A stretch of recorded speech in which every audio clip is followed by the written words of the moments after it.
हरे कृष्णा। भगवान भोलेनाथ और विष्णु जी की कृपा सदैव आप पर और आपके समस्त परिवार पर बनी रहे।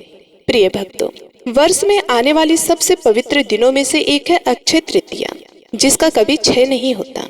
इस दिन किया गया हर कार्य, चाहे पूजा हो, दान हो, जप हो या कोई भी शुभ कार्य हो, उसका फल अनंत गुना आपको लगातार मिलता रहता है।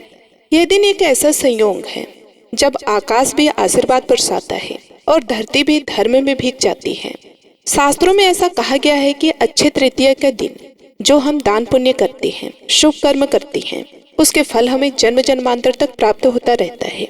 मतलब उस कर्म का फल कभी भी नष्ट नहीं होता। इसलिए इस तिथि को अक्षय तृतीया या आखा तीज कहा जाता है। पुराणों में इस प्रकार की कथा का वर्णन है कि अक्षय तृतीया के पुण्य के प्रभाव से ही एक गरीब वैश्य अपने अगले जन्म में राजा हुआ और फिर चंद्रगुप्त विक्रमादित्य हुआ। इसलिए कहा जाता है कि इस दिन हमें शुभ कार्य करने का ही प्रयास करना चाहिए और गलतियों से बचना चाहिए। प्रिय भक्तों, मान्यता है कि अक्षय तृतीया के दिन धरती पर गंगा का अवतरण हुआ था। इस दिन से सतयुग, द्वापर युग, त्रेता युग की शुरुआत की गणना की जाती है। इस दिन भगवान विष्णु के 10 अवतार में से छठी रूप भगवान परशुराम का जन्म हुआ था। इसी तरह अक्षय तृतीया के दिन से उत्तराखंड में स्थित 4 धामों की यात्रा भी शुरू होती है। गंगोत्री और यमुनोत्री के कपाट भी खोले जाते हैं। मान्यता है कि अक्षय तृतीया के दिन शुरू किए गए कार्यों में दिन दोगुनी रात चौगुनी बढ़ोतरी होती है। इसलिए इस दिन पाप कर्म कभी भी नहीं करना चाहिए। जिस तरह पुण्य कर्म क्षय नहीं होता, इसी तरह पाप कर्म भी मनुष्य के साथ बने रहते हैं। और महाभारत काल में भगवान श्री कृष्ण जी ने आज ही के दिन यानी अक्षय तृतीया के दिन ही अक्षय पात्र द्रौपदी को दिया था, जिनमें भोजन कभी नहीं खत्म होता था, वह हमेशा भरा ही रहता था। आज के समय में लोग इस दिन सोना खरीदना शुभ मानते हैं, क्योंकि अक्षय का संबंध अस्थायित्व से है। लेकिन याद रखिए कि यह दिन केवल भौतिक संपदा नहीं, बल्कि आध्यात्मिक उन्नति और सच्चे धर्म का पालन का भी दिन है। स्वर्ण से ज्यादा मूल्यवान है पुण्य का संचय, जो जीवन भर साथ चलता है। इसलिए जरूरी है कि इस दिन हम अपने भीतर के स्वर्ण समान चेतना को निखारें। जैन धर्म के पहले तीर्थकार ऋषभ देव जी ने इसी दिन 1 वर्ष की कठिन तपस्या के बाद गन्ने के रस से पारण किया था। इसलिए जैन अनुयायी इस दिन पयुषण और तपस्याओं का समापन करते हैं। अक्षय तृतीया सिर्फ एक पर्व नहीं, बल्कि एक अवसर है खुद को शुद्ध करने का, अच्छे कार्यों की शुरुआत करने का और परमात्मा से जुड़ने का। तो आइए इस बार अक्षय तृतीया पर हम केवल सोना ही नहीं, बल्कि सद्गुण, सेवा, सच्ची श्रद्धा भी कमाएं। यही होगा इस पवित्र दिन का सच्चा सम्मान। तो इस बार अक्षय तृतीया 2025 में बुधवार को 30 अप्रैल को मनाई जाएगी। यह पर्व वैशाख शुक्ल पक्ष की तृतीय तिथि को मनाया जाता है। यह तिथि रोहिणी नक्षत्र और चंद्रमा के वृषभ राशि में स्थित होने पर विशेष फलदायी मानी जाती है। तृतीय तिथि का प्रारंभ होगा 29 अप्रैल 2025 को शाम के 3:24 पर और तृतीय तिथि समाप्त होगी 30 अप्रैल 2025 को शाम के 5 बजे। प्रिय भक्तों, पूजा का शुभ समय तो आपको बता दूं कि अक्षय तृतीया के दिन अभूज मुहूर्त रहता है, अर्थात पूरा दिन शुभ ही शुभ रहता है। बिना कैलेंडर देखे, बिना पंचांग देखे आप आंख बंद करके किसी भी समय सुबह से लेकर शाम तक किसी भी समय आप कोई भी शुभ कार्य कर सकते हैं। आपको कैलेंडर पंचांग देखने की कोई आवश्यकता नहीं है। शुभ मुहूर्त जानने का कोई मतलब नहीं है। बस आप आंख बंद करके अक्षय तृतीया के दिन किसी भी समय कोई भी शुभ कार्य आरंभ कर सकते हैं। आपका मंगल ही मंगल होगा और उसमें दिन दूनी रात चौगुनी तरक्की होगी। लेकिन फिर भी लोगों के मन में इच्छा होती है कि सोना खरीदने का शुभ मुहूर्त क्या है, या कुछ भी खरीदने का या करने का शुभ मुहूर्त क्या है। तो मैं भक्तों की भावनाओं का कदर करते हुए बता देती हूँ कि 30 अप्रैल को सुबह के 5:41 से लेकर दोपहर के 2:12 तक अक्षय तृतीया पर सोना या कोई भी धातु खरीदने का शुभ मुहूर्त है और खरीदारी की कुल अवधि होगी 8 घंटे 30 मिनट तक। तो इस समय आप कोई भी वस्तु खरीद सकते हैं अपनी क्षमता के अनुसार, अपनी इच्छा के अनुसार, जो भी आप खरीदना चाहिए। तो प्रिय भक्त, अगर आप इस अक्षय तृतीया पर भगवान की विशेष कृपा प्राप्त करना चाहते हैं और अपने परिवार में भक्ति, सुख और समृद्धि को आमंत्रित करना चाहते हैं, तो इस दिन को विशेष बनाने के लिए सूर्योदय से पहले ही उठ जाइएगा और स्वयं को स्नान आदि नित्य क्रिया से निर्वृत्त कर लीजिए। अब देखिए, अक्षय तृतीया वह शुभ दिन है जब पवित्र गंगा देवी इस धरातल पर प्रकट हुई थी। इसलिए इस दिन गंगा मैया के प्रति हमें विशेष कृतज्ञता व्यक्त करनी चाहिए। इस दिन गंगा स्नान करने का विशेष महत्व है। इसलिए अगर आपके लिए संभव हो तो गंगा नदी में स्नान करना चाहिए। अगर ये संभव नहीं है तो आप अपने घर में गंगा जल से स्नान कर सकते हैं या फिर अपने स्नान के पानी में गंगा जल की कुछ बूंदें डालकर स्नान कर लीजिए। और अगर आपके घर में गंगा जल भी नहीं है तो आप स्नान के पानी को हाथ में लेकर गंगा देवी का स्मरण कीजिए और उनका मानसिक रूप से आवाहन करिए। तो इन तीनों विधि से आप किसी भी प्रकार स्नान कर सकते हैं। स्नान इत्यादि से शुद्ध होकर आप अपने घर में पूजा स्थल को साफ सुथरा कर लीजिए। अक्षय तृतीया वाले दिन स्वच्छता का विशेष ध्यान रखना चाहिए। पूजा के स्थान को स्वच्छ करके उस पर गंगा जल छिड़क कर पवित्र कर लीजिए। उसके बाद भगवान श्री कृष्ण की आरती कीजिए, पूजा कीजिए। यदि आपके घर में विष्णु जी की मूर्ति हो तो विष्णु जी की फोटो या मूर्ति से पूजन करिए। कृष्ण जी की मूर्ति हो या बाल कृष्ण लड्डू गोपाल की मूर्ति हो तो उनकी पूजा अर्चना कीजिए, मंगला आरती कीजिए और उन्हें भोग लगाइए। तो इस दिन आप मंदिर में अवश्य जाइए। यदि श्री कृष्ण भगवान का मंदिर हो, विष्णु भगवान का मंदिर हो तो जरूर जाइएगा। और इस दिन आप तुलसी माता को जल अवश्य ही दीजिएगा।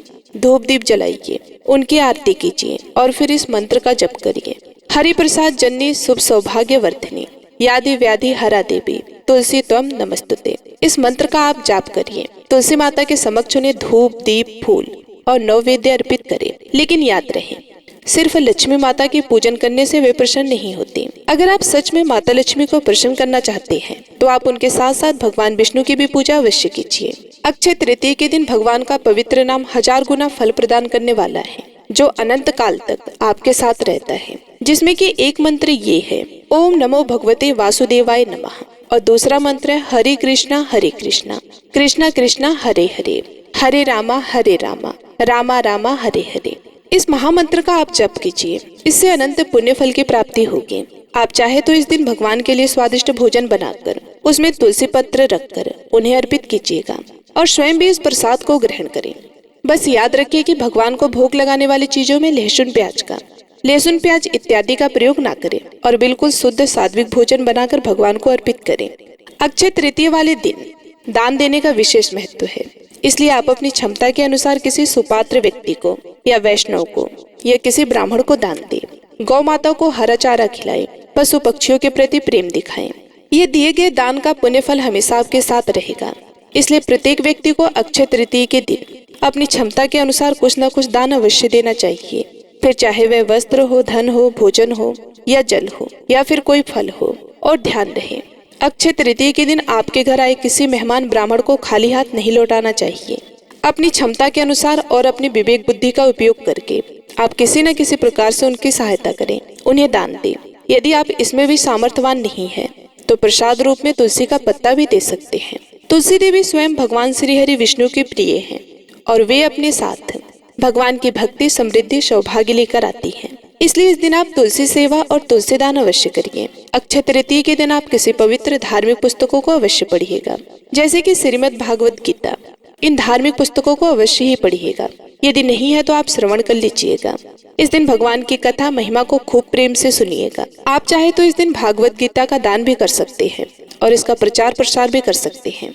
अक्षय तृतीया के दिन सोना और चांदी खरीदने की महिमा बताई गई है। इससे सौभाग्य का उदय होता है। इसलिए अगर आपके लिए संभव हो तो आप सोना या चांदी अथवा उसके आभूषण इत्यादि खरीद सकते हैं। इसके उपरांत अक्षय तृतीया के दिन घर, जमीन, संपत्ति, दुकान, व्यवसाय, फ्लैट आदि खरीदने के लिए अत्यंत शुभ माना गया है। इस दिन आप किसी नए व्यवसाय की शुरुआत भी कर सकते हैं और नए कार्य का आरंभ भी कर सकते हैं। इस दिन ब्रह्मचर्य का पालन करें और विशेष रूप से भगवान को पीले वस्त्र, तुलसी, चंदन, धूप आदि से पूजन करें और विष्णु सहस्त्र नाम का जाप करें। लक्ष्मी चालीसा का पाठ करें। दान अवश्य करें, चाहे जल का दान हो, अन्न, वस्त्र, सोना, चांदी, छाता, जूते, पंखा, गोदान आदि इन सब चीजों का दान कर सकते हैं। अक्षय तृतीया के दिन क्या नहीं करना चाहिए, तो इस दिन झूठ, कपट और छल से दूर रहें। शराब पीना, मांसाहार, क्रोध और हिंसा से बचें। किसी को अपमानित ना करें, विशेषकर ब्राह्मण, गुरुजन, माता पिता और अतिथि का आदर करें और उधार ना दें और ना ही लें। अनावश्यक खर्च ना करें, तामसिक भोजन ना करें और सोने से पहले ध्यान या भजन करें। और प्रिय भक्तों, अक्षय तृतीया की शाम को उत्तर दिशा में दीपक जरूर जलाना चाहिए, क्योंकि इस दिशा को भगवान कुबेर और धन की देवी लक्ष्मी की दिशा माना गया है। ऐसे में अक्षय तृतीया के दिन इस दिशा में दीपक जलाने से जातक को सुख समृद्धि का आशीर्वाद मिलता है। इसी के साथ घर की छत पर भी दीपक जलाना काफी शुभ माना गया है। और अक्षय तृतीया के दिन शाम के समय दरवाजे पर दीपक जलाएं, क्योंकि यह समय माँ लक्ष्मी के आगमन का समय माना जाता है। इससे माँ लक्ष्मी प्रसन्न होती है और आपके घर में प्रवेश करती है। और सुख समृद्धि के लिए अक्षय तृतीया के दिन घर के मंदिर के साथ साथ अपने घर के आसपास के मंदिर में भी दीपक जलाएं। इसके साथ ही अगर आपके आसपास कुआं या अन्य जल स्रोत हैं, तो उसके पास भी अक्षय तृतीया की रात को एक दीपक जरूर जलाएं। ऐसा करने से साधक के जीवन में सुख समृद्धि बनी रहती है। और प्रिय भक्तों, इस बार अक्षय तृतीया के दिन शोभन योग के साथ सर्वार्थ सिद्धि योग का अद्भुत संयोग है। इस योग में भगवान विष्णु की पूजा से हर मनोकामना पूरी होती है। तो प्रिय भक्तों, अक्षय तृतीया के दिन इन सभी बातों का आप ध्यान रखें और अपने जीवन को शुभ और मंगलमय बनाएं। प्रिय भक्तों, उम्मीद करती हूँ मेरे द्वारा बताई गई यह जानकारी, यह वीडियो आपके लिए उपयोगी होगी। वीडियो अच्छी लगी तो लाइक कीजिएगा, संभव हो तो शेयर भी कीजिएगा। और यदि आप हमारे चैनल पर नए हैं, यदि आपने हमारे चैनल को अभी तक सब्सक्राइब नहीं किया है तो सब्सक्राइब कर लीजिए और बेल बटन को जरूर दबाइए, ताकि हमारी आने वाली नई वीडियो की जानकारी और अक्षय तृतीया की कथा सबसे पहले आपके पास पहुंचे और आप उसको श्रवण करके अपने जीवन में उन्नति, प्रगति और सुख समृद्धि लाएं, आप उसका लाभ उठा सकें। तो इसलिए बेल आइकन को जरूर दबाइएगा। वीडियो अच्छी लगी तो लाइक, शेयर, कमेंट अवश्य करें और कमेंट में हरे कृष्णा, ओम नमः शिवाय लिखकर जयकारा लगाएं। भगवान विष्णु, माता लक्ष्मी की कृपा से आप सदा सुख समृद्धि से परिपूर्ण रहें, आप सदा स्वस्थ रहें, आपकी मनोकामना पूर्ण हो। इसी कामना के साथ आपसे विदा लेती हैं। मिलती हूँ मैं नेक्स्ट वीडियो में। तब तक के लिए नमस्कार।